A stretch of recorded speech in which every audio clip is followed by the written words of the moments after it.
അസുരൻ്റെ പ്രണയം. അവതരണം ഷിബു ജോസഫ്. രചന വിദ്യാവസൻ. പുരുഷോത്തമൻ ദേഷ്യത്തിൽ ദശയുടെ അടുത്തുനിന്ന് ദശ ആഞ്ഞെല്ലി. അച്ഛാ, പറഞ്ഞത് കേട്ടില്ലേ എൻ്റെ ഏട്ടനെ? ദശ കരഞ്ഞുകൊണ്ട് പറഞ്ഞു. അതിനിങ്ങനെയാണോ ഒരച്ഛനോട് പറയേണ്ടത്? മോളെ, ഭർത്താവ് വരുന്നതിന് മുന്നേ നമുക്ക് താങ്ങും തണലുമായത് അച്ഛനാണ്. അത് മോളെ മറക്കരുത്. ഈ അച്ഛൻ 2 മക്കൾക്ക് വേണ്ടി ജീവിച്ചതാ.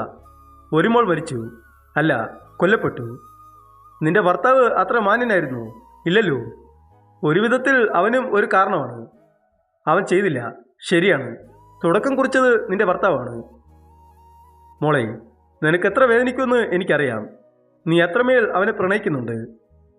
പക്ഷെ ആദ്യമായി അച്ഛന്ന് വിളിച്ച ഒരു മോളെ നഷ്ടപ്പെടുത്തിക്കൊണ്ട് നിൽക്കുന്ന ഒരച്ഛനാണ് ഇദ്ദേഹം. ആ അച്ഛനെ ഇനി നഷ്ടം വരാൻ പാടില്ലെന്ന് വിചാരിക്കുന്നതിൽ എന്താണ് തെറ്റ്? പുരുഷോത്തമൻ ചോദിച്ചു. ഉണ്ണിത്താൻ ഒന്നും മിണ്ടാതെ തലവുമ്പിട്ടിരുന്നു. അച്ഛാ, എൻ്റെ ഏട്ടനെ അകത്തയക്കത് അച്ഛനാണെന്ന് അറിഞ്ഞപ്പോൾ എൻ്റെ നിയന്ത്രണം വിട്ടുപോയി. അതാ, അല്ലാതെ. ദശ കരഞ്ഞുകൊണ്ട് പറഞ്ഞു. മോളെ, രുദ്രനെ അകത്താക്കിയത് ഈശ്വരിയുടെ പ്ലാനായിരുന്നു. പന്തരയുടെ മരണം കാരണം കാണിച്ച് കേസ് കൊടുക്കാൻ പറഞ്ഞത് ഈശ്വരിയാണ്, പുരുഷോത്തമൻ പറഞ്ഞു. എന്നിട്ട് എന്താ അച്ഛാ തടയത്തത്? ഞെട്ടൽ മാറാതെ ദശ ചോദിച്ചു. ഞാൻ രുദ്രനെ വിളിച്ച് പറഞ്ഞു. അവനാ പറഞ്ഞത് അവരുടെ പ്ലാൻ നടക്കട്ടെ, അതിലൂടെ നമുക്ക് കളി തുടങ്ങാമെന്ന്, പുരുഷോത്തമൻ പറഞ്ഞു. മനസ്സിലായില്ല അച്ഛാ, ദശ കണ്ണുകൾ തുടച്ചുകൊണ്ട് ചോദിച്ചു. മോളെ, അവർ തുടങ്ങി വെച്ചു. നീ ഇറങ്ങണം. നിനക്ക് മാത്രമേ പറ്റൂ. രുദ്രൻ, അവനുവേണ്ടി നീ വാദിക്കണം. നിയമത്തിന് മുന്നിൽ തെളിവുകൾ നിരത്തണം. അപ്പോൾ ഒളിച്ചിരുന്ന് കളിക്കുന്നവൻ പുറത്തു വരും. ഇത് അവസാനത്തെ ഒരു കളിയാണ് മോളെ. കൈവിട്ടുപോയാൽ രുദ്രന്റെ ജീവിതം അറിയാലോ, പുരുഷോത്തമൻ പേടിയോടെ പറഞ്ഞു. എൻ്റെ പ്രാണനാ, ഒരിക്കലും കൈവിട്ടു പോവില്ല. എൻ്റെ പ്രാണന് വേണ്ടി ഞാൻ ജയിക്കും. എൻ്റെ ഏട്ടൻ്റെ വഴിയിലൂടെ ഞാൻ ഇറങ്ങുക, ദശ പറഞ്ഞു. സോറി മോളെ, എൻ്റെ മോളെ ഞാൻ തല്ലി, ദശയുടെ കവിളിൽ തലോടിക്കൊണ്ട് ചിരിയോടെ പുരുഷോത്തമൻ പറഞ്ഞു. സാരമില്ല അച്ഛാ, ദശ പറഞ്ഞുകൊണ്ട് ഉണ്ണിത്താൻ്റെ നേർക്ക് തിരിഞ്ഞ് മുട്ടുകുത്തിയിരുന്നു. അച്ഛാ സോറി, ഉണ്ണിത്താൻ്റെ കയ്യിൽ പിടിച്ച് ഇടർച്ചയോടെ ദശ പറഞ്ഞു. സാരില്ല മോളെ, പുരുഷോത്തമൻ സാർ പറഞ്ഞതുകൊണ്ടാണ് അബദ്ധം പറ്റിയത് തിരുത്താൻ നിൽക്കാത്തത്. പെട്ടെന്ന് ഈശ്വരിയമ്മ പറഞ്ഞു കേട്ടപ്പോൾ പിടഞ്ഞുപോയി. അച്ഛനല്ലേ മോളെ ഈ ഞാൻ. ഒരു മോളെ നഷ്ടപ്പെട്ടു, അടുത്ത മോളെ നഷ്ടപ്പെടുത്താൻ പറ്റാത്തതുകൊണ്ട് ഒരു നിമിഷം എൻ്റെ കണ്ണു പറഞ്ഞു, കരഞ്ഞുകൊണ്ട് ഉണ്ണിത്താൻ പറഞ്ഞു. ദശ ആ മടിയിൽ വീണ് കരഞ്ഞു. അതേസമയം അഗ്നിദേവന്റെ മുന്നിൽ ഈശ്വരി നിൽക്കുന്നു. എന്നാലും നമ്മൾ കൊല്ലാൻ പ്ലാൻ ചെയ്ത അവളെ ആരായിരിക്കും കൊന്നത്? ഈശ്വരി സംശയത്തോടെ ചോദിച്ചു. നമ്മളെ കൂടാതെ മൂന്നാമതൊരാൾ അവൻ്റെ പുറകിലുണ്ട്. അതെന്തായാലും നമ്മളിലും വലിയ ആളുകളാണ്. ഇത്ര സിമ്പിളായിട്ട് ഒരുത്തിയെ കൊന്നല്ലോ, അഗ്നിദേവ് പറഞ്ഞു. ശരിയാ, അതിൽ കയറി പിടിച്ച് രുദ്രനെ അകത്താക്കി. ഇനി അവൻ പുറത്തു വരാതിരിക്കാൻ അവനെതിരായിട്ട് നല്ലൊരു വ്യക്തി തന്നെ വേണം. രുദ്രനാണ് അകത്ത്, അത് ഓർമ്മ വേണം, ഈശ്വരി പകയോട് പറഞ്ഞു. അവന് ശിക്ഷ വിധിക്കുന്ന ആ ദിവസം കൊട്ടാരം തന്നെ കത്തണം. രുദ്രൻ മാത്രം ജീവനോടെ അല്ല, ജീവനില്ലാതെ ജീവിക്കണം. അതാണ് എനിക്ക് വേണ്ടത്, അഗ്നി പകയോടെ പറഞ്ഞു. അതിന് അവനെ കൊടുക്കാൻ ലീഡിംഗ് അഡ്വക്കേറ്റ് തന്നെ വേണം, ഈശ്വരി പറഞ്ഞു. നമുക്കൊരാളുണ്ട്, ഇച്ചിരി ക്യാഷ് കൂടുതലാണ്. പക്ഷെ ചുക്കിനെ ചക്കയും ചക്കയെ ചുക്കുവാക്കുന്ന ഒരു അഡ്വക്കേറ്റ്. ഏത് തെളിവ് അവിടെ നിർത്തിയാലും അതിനെ പുഷ്പം പോലെ പറത്തിക്കളയും. അതാണ് അയാൾ, ചിരിയോടെ അഗ്നി പറഞ്ഞു. ആണോ? എന്നാൽ എത്ര ക്യാഷ് ആയാലും സാരമില്ല, നമുക്ക് അയാൾ മതി. അയാളുടെ പേരെന്താണ്? അത്ഭുതത്തോടെ ഈശ്വരി ചോദിച്ചു.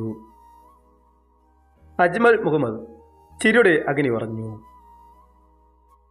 നേരം പുലർന്നു. അജ്മലിന്റെ ഓഫീസിലിരിക്കുന്നു അഗ്നിദേവ്. എല്ലാം കേട്ട് അജ്മൽ തലയാട്ടി. രുദ്രൻ, അവനെ കൊടുക്കാൻ അത്ര എളുപ്പമല്ലല്ലോ, ചിലവ് ഇച്ചിരി കൂടുമല്ലോ അഗ്നി, അജ്മൽ ഗൗരവത്തിൽ ചോദിച്ചു. എത്ര ആയാലും സാരമില്ല, അവൻ കുടുങ്ങണം, അഗ്നിദേവ് ആവേശത്തോടെ പറഞ്ഞു. അഡ്വാൻസ് ആയിട്ട് 2 ലക്ഷം വേണം, അജ്മൽ പറഞ്ഞു. 2 ലക്ഷമോ? അതും അഡ്വാൻസ് ആയിട്ടോ? അഗ്നിദേവ് വാ വിളിച്ചു. അതെ, എൻ്റെ മുന്നിൽ നിൽക്കുന്നത് സിംഗമാണ്. ഒന്ന് ഞാൻ പതറിയാൽ അവൻ്റെ മുന്നിൽ ഞാൻ ഇരയാകും. അതുകൊണ്ടാണ് ക്യാഷ് കൂടുതൽ വേണമെന്ന് പറഞ്ഞത്, അജ്മൽ പറഞ്ഞു. അപ്പോൾ തോറ്റാൽ ഈ ക്യാഷ് തിരിച്ചു കിട്ടുമോ? സംശയത്തോടെ അഗ്നിദേവ് ചോദിച്ചു. അജ്മൽ ടേബിളിലടിച്ച് പൊട്ടിച്ചിരിച്ചു. അജ്മൽ തോൽക്കുകയോ? ഈ കരിയർ തുടങ്ങിയിട്ട് 27 കൊല്ലമായി, ഇന്നേ വരെ തോറ്റിട്ടില്ല. അപ്പോൾ ഇതിൽ തോൽക്കുമെന്നോ? ഇനി നമുക്ക് കളിക്കളത്ത് കാണാം. അജ്മൽ അവനെ കൂർപ്പിച്ച് നോക്കിക്കൊണ്ട് പറഞ്ഞു. എന്നാൽ ശരി, ക്യാഷ് അക്കൗണ്ടിൽ ഇട്ടോളാം. എന്തായാലും രുദ്രനെ കൊടുക്കണം, അത്രയേ ഉള്ളൂ. ചിരിയുടെ അഗ്നി പറഞ്ഞുകൊണ്ട് എഴുന്നേറ്റു. ദശ രുദ്രനെ കാണാൻ ജയിലിൽ പോയി. ഏട്ടാ, വേദനയോടെ ദശ വിളിച്ചു. രുദ്രൻ ദശയെ നോക്കി. എല്ലാം തെളിയിക്കും. ഏട്ടൻ ആഗ്രഹിച്ചതുപോലെ എല്ലാം പുറത്തു വരും. സത്യം ഒരിക്കലും തോൽക്കില്ല, ദശ പറഞ്ഞു. രുദ്രൻ പുഞ്ചിരിയോടെ ദശയെ നോക്കി. ദശയും അവനെ നോക്കിയിരുന്നു. ദേഷ്യമാണോ എന്നോട്? നല്ല രാത്രി കുളമാക്കി തന്നതിനി? രുദ്രൻ ദശയുടെ കണ്ണിൽ നോക്കി ചോദിച്ചു. ഞാനല്ലയോ തെറ്റുകാരി? ഇനി നമുക്ക് ആഘോഷം നടത്താം. എല്ലാം കലങ്ങിത്തെളിഞ്ഞ് സന്തോഷത്തോടെ, നാണത്തോടെ ദശ പറഞ്ഞു. രുദ്രൻ കുറുമ്പോടെ ദശയെ നോക്കി. ദശയുടെ മുഖം നാണത്താൽ ചുവന്നു. എൻ്റെ ദച്ചുവിൻ്റെ ആദ്യത്തെ കേസ്, ആൾ ദി ബെസ്റ്റ്. പുറത്തു വന്നാലല്ലയോ എനിക്ക് നിന്നെ ശരിക്കൊന്ന് കാണാൻ പറ്റുക, ദശയുടെ കവിളിത്തലോട് കൊണ്ട് പ്രണയത്തോട് രുദ്രൻ പറഞ്ഞു. ദശ നാണത്താൽ അവിടെ നിന്ന് പോയി. കോടതിയിൽ പോകാൻ വേണ്ടി വെള്ള സാരി എടുത്ത് അതിഗാംഭീര്യത്തോടെ ഹാളിൽ വന്ന് ദശ എല്ലാവരോടും അനുഗ്രഹം മേടിച്ചു. മോളെ, ഓർക്കുക, ഭർത്താവാണ്. ആ ഓർമ്മയിൽ വേണം വാദിക്കാൻ, ചിരിയോടെ പുരുഷോത്തമൻ പറഞ്ഞു. ദശ ചിരിയോടെ കോടതിയിൽ പോയി. കോടതിയുടെ മുന്നിൽ അജ്മലിനെ കണ്ടതും ദശ ഒന്ന് പകച്ചു. അതൊന്നും പുറത്തു കാണിക്കാതെ കോടതിയിൽ കയറാൻ പോതും അജ്മൽ ദശയെ തടഞ്ഞു.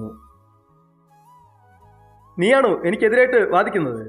എൻ്റെ അനുഭവം, അതാണ് നിന്റെ വയസ്സ്, അത് മറക്കല്ലേ, അജ്മൽ ദശയെ തടഞ്ഞുകൊണ്ട് പറഞ്ഞു. ആയിരിക്കാം, പക്ഷെ സാറേ, ഞാൻ വാദിക്കാൻ വന്നത് പൈസയ്ക്ക് വേണ്ടിയല്ല, എൻ്റെ പ്രാണന് എന്നോട് ചേരാൻ വേണ്ടിയാണ്. അതുകൊണ്ട് ഏതറ്റം വരെയും ഞാൻ പോവും സാറേ. എന്നാലും ഞാൻ തോൽക്കില്ല, കാരണം ഞാൻ രുദ്രദേവൻ്റെ പെണ്ണാ, തോൽക്കാൻ പഠിച്ചിട്ടില്ല, ചിരിയോടെ ദശ പറഞ്ഞുകൊണ്ട് പോയി. അജ്മൽ അത്ഭുതത്തോടെ ദശയെ നോക്കി. രുദ്രൻ്റെ പെണ്ണല്ലേ സാറേ? തമ്പുരാട്ടിയായ എന്നെ ഒറ്റ നിമിഷം കൊണ്ട് ജോലിക്കാരിയാക്കിയവൾ, ചില്ലറക്കാരിയൊന്നുമല്ല, ഈശ്വരി അജ്മലിൻ്റെ അടുത്തൊന്ന് പറഞ്ഞു. എന്നെ അവൾ ശരിക്കും അറിയാനല്ലേ പോകുന്നത്, ചിരിയോടെ അജ്മൽ പറഞ്ഞു. കോടതി ആരംഭിച്ചു. അജ്മൽ വാദിക്കാൻ തുടങ്ങി. യുവർ ഓണർ, എനിക്ക് കുറച്ച് കാര്യങ്ങൾ അക്യൂസ്റ്റിനോട് ചോദിച്ചറിയണം. Can I? അജ്മൽ ചോദിച്ചു. Objection your honour. സംശയത്തിന്റെ പേരിൽ അറസ്റ്റ് ചെയ്യപ്പെട്ട ഒരു വ്യക്തി എങ്ങനെയാണ് അക്യൂസ്ഡ് ആകുക? ദശ എഴുന്നേറ്റോണ്ട് ചോദിച്ചു. യുവർ ഓണർ, പുള്ളി നല്ലവനോ ചീത്തയോ? കോടതി നിരപരാധി എന്ന് പറയാതെ എങ്ങനെയാണ് സാർ നല്ലവനാകും? അതും കേസ് കോടതിയിൽ വന്നു നിൽക്കി. പുതിയ അഡ്വക്കേറ്റ് അല്ലയോ, അതാകും. അജ്മൽ തലതിരിച്ച് ചിരിയോടെ പറഞ്ഞു. ദശ എന്തോ പറയാൻ വന്നതും. Objection overrule. Mister Ajmal, you may continue. Judge അജ്മലിന് അനുവാദം കൊടുത്തു. നിങ്ങളുടെ പേര്? രുദ്രൻ്റെ അടുത്തുനിന്ന് അജ്മൽ പരിഹാസത്തോട് ചോദിച്ചു. രുദ്രദേവ്. രുദ്രൻ പല്ലും കടിച്ചുകൊണ്ട് പറഞ്ഞു. രുദ്രദേവ്, നിങ്ങൾ ആളൊരു കാമദേവനാണെന്ന് കേട്ടല്ലോ, സത്യമാണോ? ചിരിയോടെ അജ്മൽ ചോദിച്ചു. ആയിരുന്നു, രുദ്രൻ പറഞ്ഞു.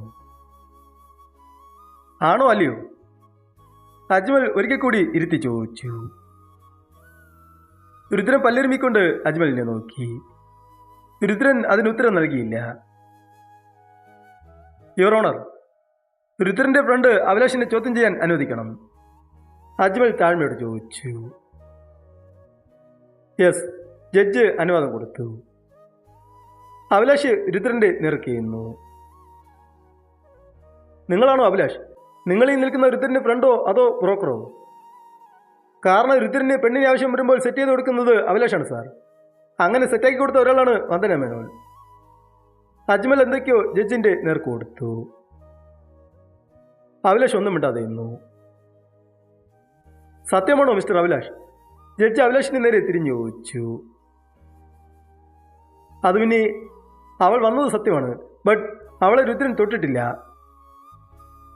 രുദ്രൻ തൊടാതെയാണോ അവളുടെ വിർജിനിറ്റി പോയത്? ജഡ്ജി ചോദിച്ചതും വാട്ട്? ദശ ഞെട്ടലോടെ ചാടി എഴുന്നേറ്റു. Yes, she was not virginity. Ajmal ദശയ്ക്ക് നേരെ തിരിഞ്ഞു പറഞ്ഞു. രുദ്രൻ ഞെട്ടലോടെ ദശയെ നോക്കി. ദശ തളർന്ന് കസേരയിലിരുന്നു. തുടരും.